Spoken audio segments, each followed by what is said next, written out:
everybody, happy Saturday. So we're going to be doing something just a little bit different than we usually do. Still detailing related, but we are out here in the junkyard.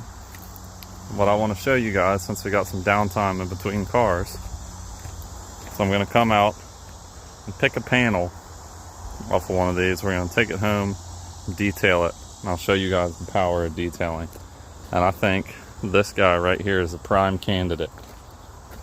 I think I'm going to take this fender home. It's got some pretty deep scratches. It's got this pinstripe. Let's see, some more scratches over here. We've got whatever the heck this is. Let's see what we can do. I'm going to pull that off. I'm going to see if I can get that.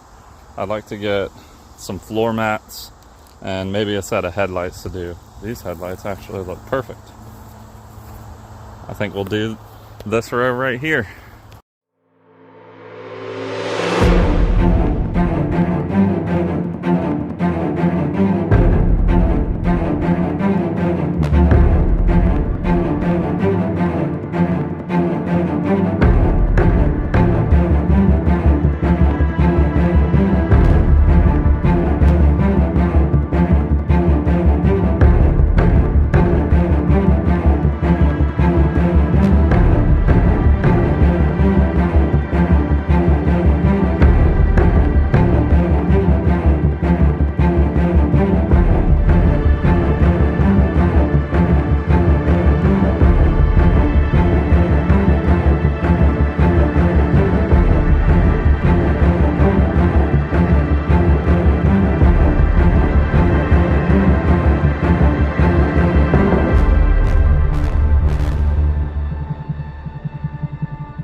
Oh, we got floor mats. Where is it? Gotta be around here somewhere. Oh, I walked right past it. That looks like a prime candidate. Lots of dirt. Some stuck on jank. Let's take it home and see what happens with it, huh? Actually, I just realized this has a hole in it. So I think we're going to go with a little bit more of a challenge. This is that super thin, any detailers would know, the back of the Ford fabric. It's real hard to work with. Oh look, that is Ford. Where is it? There it is. Canada. Alright. Let's rock and roll. It's hotter than crap out here. I know my fiance is dying. I got to round her up and get on back to the stable. Alright, so it's about 2 weeks after we went to the junkyard. We went on vacation and I had a few jobs plumbed during the week, and now I'm finally back in the studio to be able to mess around with this stuff. As you can see, it rained really hard outside, and when it does like torrentially downpour, I do get a little bit of water inside of here, which is a bummer. But I do have everything on blocks and I try my best to keep stuff off the ground, even though this is all stuff I just threw in here after working. Came in late, but you know how it is. We got the fans up, ain't bothered by it, it'll be all right. But at any rate, so in the video I picked up a different piece, but as I was walking out I found this, which I think is going to be a perfect candidate for what we're looking to do. You know, it was covered in dirt. It's been sitting. I've left all this stuff to sit since I bought it, just outside. So I think we're going to start with this one today. We're going to do a little 50-50 line down it, see what we can accomplish. I've got these headlights, which are super oxidized, but I'm not seeing any like actual plastic damage. It seems like it's just dead material from that UV protectant that they put on it. So we'll get a little bit microscopic with it. I'll show y'all a few different things to look for if you're attempting this yourself. And I'm really excited to see how these turned out. That right there is the flare that goes right here for this fender, which we pulled off of, I think it's an Explorer. It looks like the right shape. This thing is toast. The paint is in terrible shape. We've got some big scratches. Got some paint transfer here from, I guess it might be a fender flare. I don't really know. Something happened there. You know, we're gonna have spots from this rubbing all over the place. And we're gonna take this pinstripe off and we'll get a little bit further in detail with that one. But I am excited to see how this is gonna turn out for it being a junkyard panel. I'm excited to show y'all the power of detailing. So yeah, here we go. So a lot of guys that do these transformation videos, I know you see them on TikTok and, you know, Facebook Reels and stuff like that. They'll do their 50-50, but they'll pressure wash them, right? Which, when given the opportunity to, it's always great to do for these floor mats because it'll push all the dirt out. But obviously, if you're doing, like, you know, the interior carpet of your car, you're not going to be given the opportunity to pressure wash it unless you were to, like, totally remove it. So for what we're going to do today, I'm going to 50-50 it, and I'm not going to pressure wash it. We're going to treat it as if it were still in the car, just because, you know, I want to make it a little bit more difficult. Not everybody has access to a pressure washer like that, or is able, obviously, like I said, to pull the carpet out. So we are going to use the extractor. We're going to use a drill brush. I might even break out a little bit of steam for it. But yeah, no pressure washer for this one. So let's get cracking. All right, first things first. Come on. We're going to use my Tornador air diffuser to kind of knock all of the loose stuff out. We're going to vacuum it afterwards, but we're going to try to get all these fibers to stand straight up with this, knock all this stuff out. So here we go. Oh, that was gross.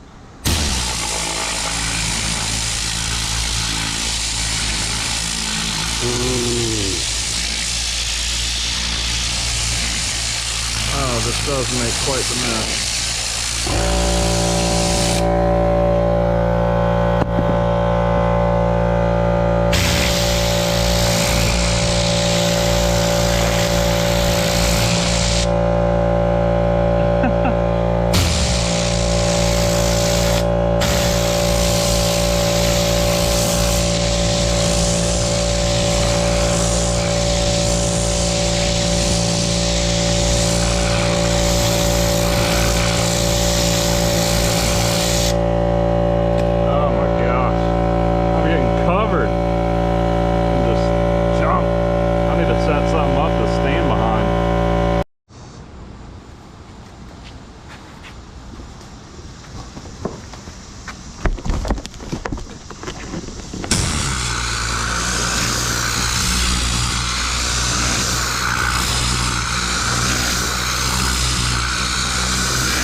That sure can. Oh, look, that's on the screen. Hello? That sure can get messy. I was actually standing behind this cardboard while I was doing that because I've already showered. I'm not trying to get all messed up. So we got all those fibers standing up. Obviously it didn't take any of the stains out, but we did knock a lot of the loose stuff out and get it ready, pre-treated for vacuuming. So I'm gonna go ahead and hit it with the vacuum before we go ahead and drill brush it and start doing anything further. Here we go.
All right, now this is gonna serve as the baseline for our 50/50. We don't have any extra contaminants, nothing that's not actually bound to the carpet. So, you know, these stains, those are obviously there. Whatever this material is there. I think I'm gonna put it through here so we can see what the logo is gonna look like after we're done. And then obviously this side will still just be disgusting. But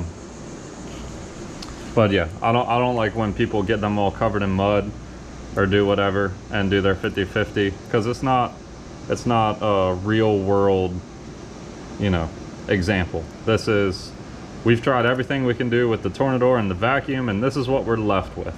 So this is all stuff that's actually bonded to the carpet fibers. We're gonna try to see what all we can remove. All right, I've gathered up all of my stuff. I'm gonna run you all through what I'm gonna use. So we have an enzyme, which is going to attack any of the kind of like biological material left in here, any mold, grease, stuff like that. It kills it. As well as odors, smoke odors, it works really well for. It's a very good addition for making sure your stuff is sanitized when you're finished. I've also got Shine Supply carpet cleaner inside of this bottle here.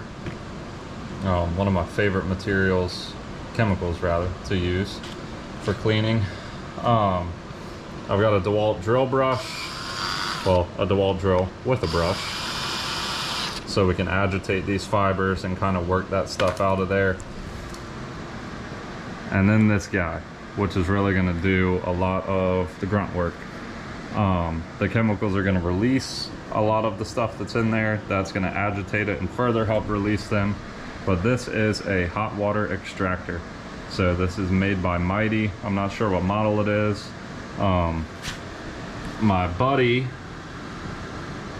Dex over at Webster Repair, I've talked about him in the F250 video when he let me borrow this. He has amped this thing up to 200 psi. So this little jet right here squirts hot water out. That's also like a it's got a heater inside of it, so it heats up that water, hot water, and steam as well. You can see my steamer over there. Those also help make those chemicals work overtime, and they do help lift a lot of the dirt out of there, more than cold water would. If you can imagine, if you ever got grease on your hands or grease on a frying pan, hot water will break that down, even though I wouldn't recommend putting it down your drain. But at any rate, this will spray that hot water, and then it also acts as a vacuum, so it'll suck it up right after it happens. I'm gonna go ahead and fill this up, let the heater do its work, and I'm gonna pre-soak these with hot water and the chemicals, let them sit for a minute, and then I will go ahead and work them with the drill brush and then use the vacuum feature and the hot water to go ahead and attempt to get all of this out. So let me throw my tape line on here before I get carried away and start just cleaning the whole thing, and get my water in this, get it heating up, and we'll get cracking. All right, we're full, we're ready to rock. So I'm going to go ahead and pre-soak this, get it nice and wet, because what will happen is, as this spins, this creates a lot of heat, and it will mess this up if you're not careful. You run too much heat on it while it's not wet. Basically the wetter it is, the better. The wetter the better for this one. So let's go ahead and get some chemical down on it.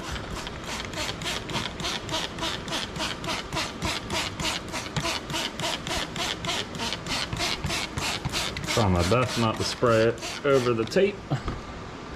Switch hands, because that does wear you out a little.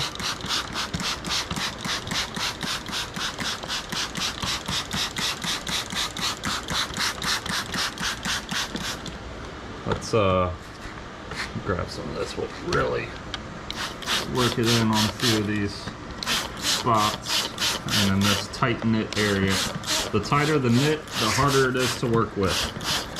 So actually this ended up being a relatively loose knit floor mat, which is always good. You run into those in like early to mid 2000s Ford, Chevys, stuff like that. A lot of the newer ones are really skimping out. They go with a really, it's like plywood with plywood. It's like cardboard with a little thin layer of like indoor outdoor carpet. It's terrible nowadays. Super tight knit, super hard to work with. You get sand, dog hair, dog hair in it. Real fun to get out. But these, not too bad. We're gonna go ahead and let this soak up and get to brushing.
All right, that was a good brushing. So we're gonna hit it with the extractor next.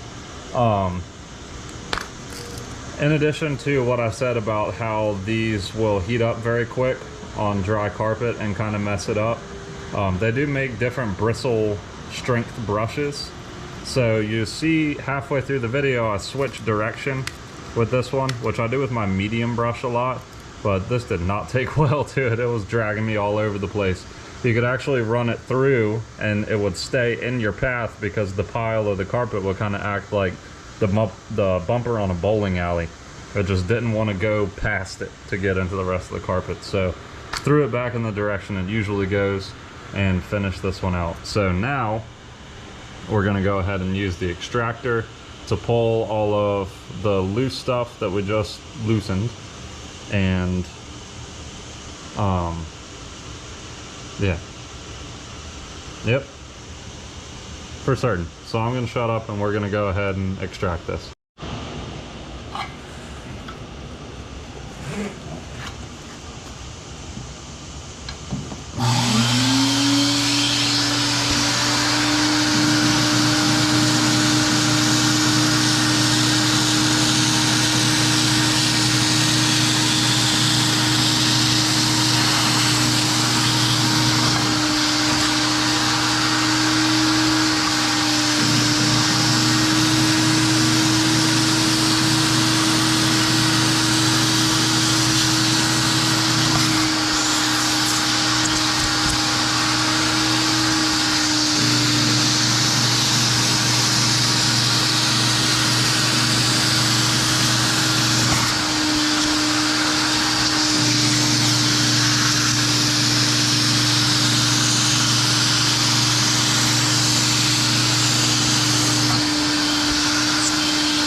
All right, well that's a pretty darn good difference right off the bat.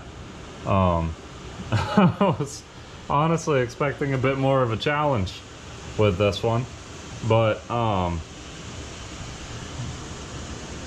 mean, that's relatively clean there, man. I think we got a lot of the stuff out. You can actually see a lot of the junk. Like, look at that. One thing that I do want to make note of is whenever you're doing stuff like this, especially with this being from a junkyard, we don't know where it's from. If it's a customer's car, you don't know what's in there. So always use the most safety precaution you can. Do it in a well ventilated area. You're going to be releasing a lot of stuff that's been sitting here for a while. Nobody wants to get sick. So yeah, well ventilated area. Definitely use gloves. Yeah, definitely use gloves. And let's go ahead and pull this tape.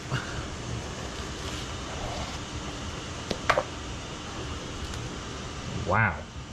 That tape actually worked pretty well. So we still have a little bit of the streaks just from the machine running. Generally, after doing something like this, I'll come through with a clean brush and I'll brush it all one way and then do stripes across it. Some people like it, some people don't.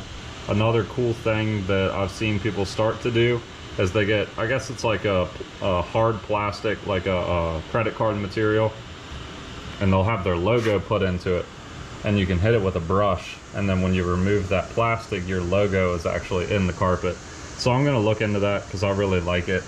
I think it's a neat touch for when people get back into their car, they can see your work. So obviously here, you know, coming from all of this to that, we've made one heck of a difference. Not everybody has one of these, you know, not to say that you can't get results like this. You could do it with, you know, a bucket of hot water. I mean, you could really do it honestly with just a bucket of water, a hand brush, some chemical, and a vacuum. Will it take longer? Will it take a little bit more elbow grease? Yes, but you can still achieve results just like this doing that. And as a matter of fact, I might give that a shot on this side to see if we can match our work on this side. But for now, I'm gonna go ahead and call that. I'm gonna take some pictures of it, and I appreciate you all following along on this one.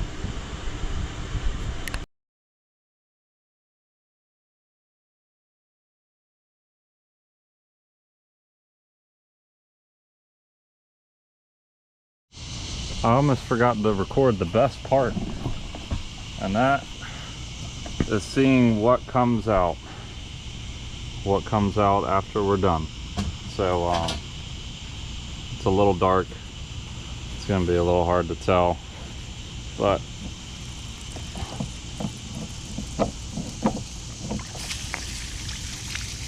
oh, it didn't take much to be able to tell what that was.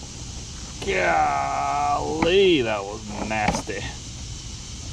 But that's all stuff that isn't in that carpet anymore, so there we go.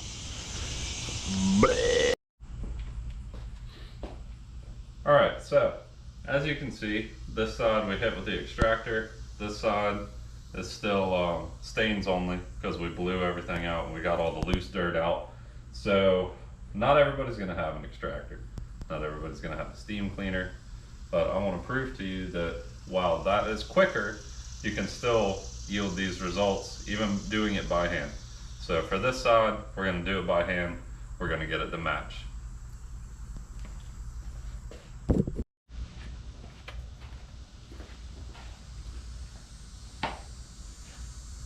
Alright, so just like last time, we're going to start with pre-treating with our chemicals, letting them sit on there to start working away at these stains. After they sit, I'm gonna go after it with my scrub brush. You can pretty much use anything as long as it's got a decently stiff bristle. Depending on the pile of the carpet, it might change the brush that you need, but again, you know, it's all about, it's just gonna change the time, basically. So if you have a soft hair brush, you'll still accomplish it. It's just going to take you a long time, as opposed to a bristle brush with plastic or nylon fibers. And then obviously the extractor, steam cleaner, that's going to be the quickest method. So quit talking, get to some action. I'm going to put on my respirator because we don't know what we're pulling out of these nasty carpets. Gotta take my sunglasses off.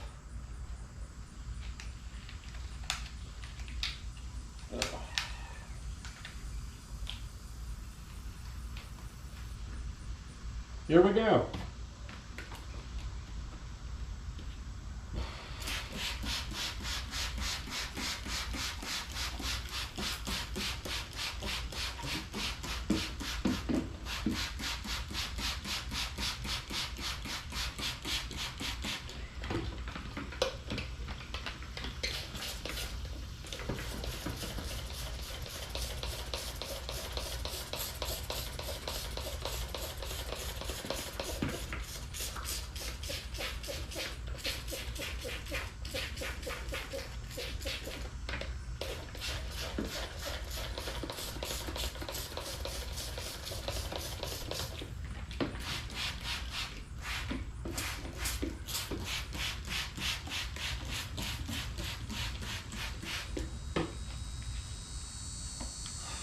All right, just like I said, we're gonna let this sit, we're gonna scrub it down, and then I'm gonna take this microfiber after we get all of the contaminant to the surface.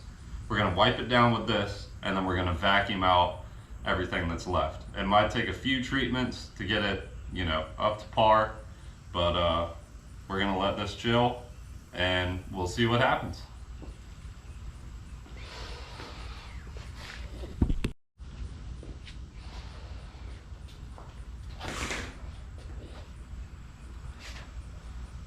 All right, we've let this sit up, let the chemicals kind of start doing their work. Now we're gonna go ahead and scrub it.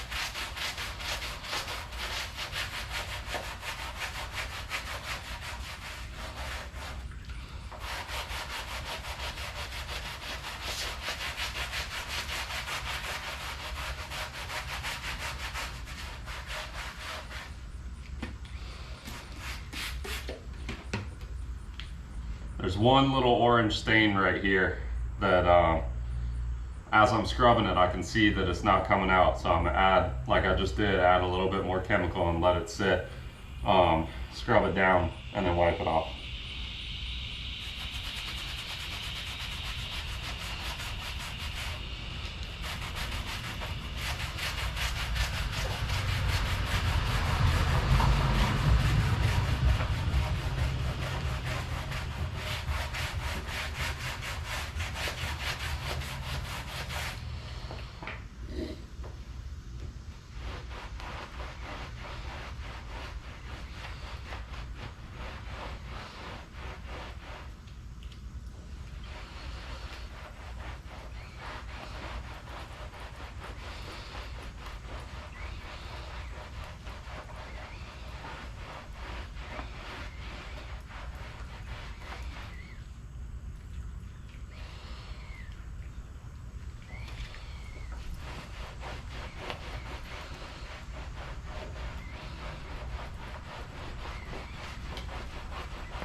All right, well, we wiped it off. We got everything that's on the surface out. So now we need to go ahead and vacuum it to get everything that's left in there out. And then we'll wipe it down one more time. Check this out.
Running out of chemical. So as you can see, I mean, we did, you know, pretty much got it exactly the same as we did with the extractor. The extractor, as I've said probably 8 times, is just a quicker method.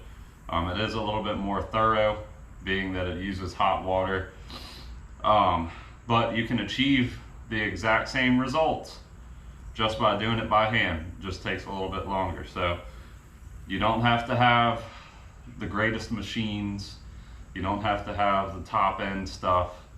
What you have to have is a top end mind and a top end work ethic, and you can achieve results just like this. Thank you for watching this video. I'm bring you in nice and close so you can really see. Nice and clean. Pulled it right off the ground in the middle of the junkyard, and we brought her back to life.